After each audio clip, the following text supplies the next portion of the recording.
will be a squeegee technique video focusing on the most difficult squeegee technique to get done perfectly is the minimum move. Now these windows here are typically more difficult to do a minimum move on, and lots of people that I see do a type of minimum move, they're not using these squeegees.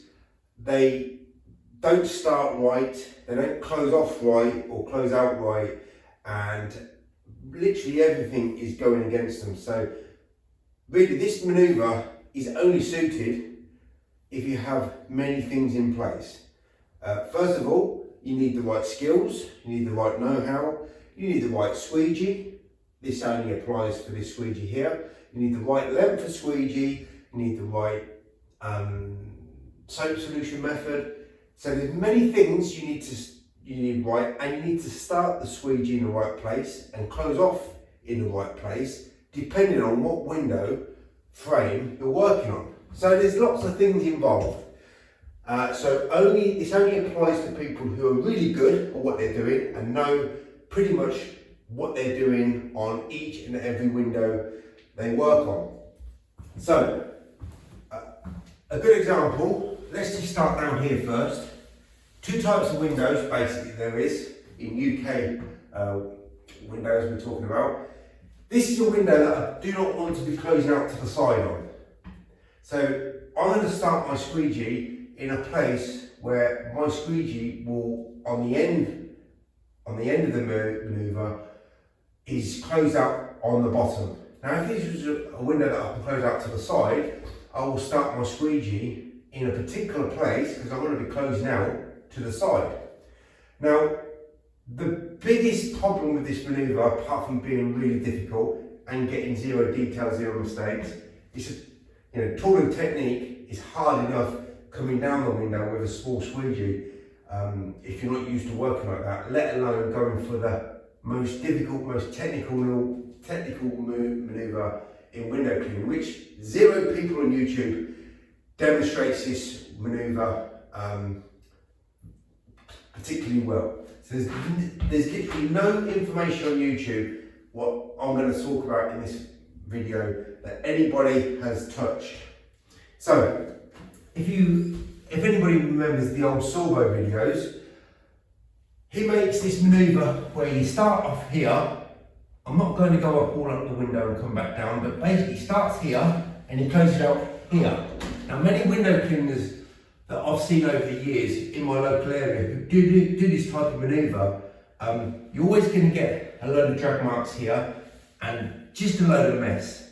So I don't understand why people do this manoeuvre because you're not saving any time whatsoever. Just start off with a smaller squeegee and come down the window, just work like that. Right, and also because I'm working indoors, the reason why I'm working indoors is because it's so cold outside. I wouldn't want to be doing this manoeuvre typically on the inside as a rule, but we're working inside. So what do I need? I need two hands, I need a saturated, not too much saturated inside, but I need a very consistent soap solution. I need the best squeegee performing squeegee you can get. I don't typically want a pivoting squeegee, I want a stable squeegee because this manoeuvre incorporates a lot of stability. I need this much sort of coverage on the window with my squeegee. I don't want it halfway or just over halfway. I need it literally there or a little bit further. So there's lots of things to consider, and I haven't even cleaned the window yet. And this is the difference between how I clean windows to everybody else on YouTube. The devil is in the details. So let's start off with a window where I can close out to the side. So I don't want to be causing any problems with my tooling technique. So I'm closing out to the side on this particular window because it's going to have a rubber frame seal to the frame. This doesn't, by the way, so I'm going to show you the other option. I'm starting here, I'm coming up here, I'm coming around, fixing any problem here, and then when I'm coming down here, my squeegee is just slightly tilted downwards on the left side. I'm coming here and I'm closing up to the side and I've got 0 detail, 0 mistake. But on this window I don't have that because I've got closeout issues. So the other alternative is I'm going to start differently and I'm going to close out differently. Because it's a window I need to close out on the bottom, I'm going to start my position of the squeegee in a different place. Hopefully you can see in this video where I am here. I'm starting here, I'm coming here, I'm coming out. So now I'm going to turn my squeegee upside down, I'm going to come all the way up. I'm going to fix whatever problem I've got, my turn mark here, and then I'm going to come down here. And then when I come to close out, I'm going to close out here, like this. Because I've still got some scuff marks here that I need to close out on. So now I've got tool and technique. I've got no problems in the corners because I'm using the liquidator. I've got no turn marks here. I've got 0 detailing down here. I've got no line coming here because I've tilted the squeegee here. I've literally controlled all that solution, even on the inside, with using 2 hands. And I don't have a pivoting tool.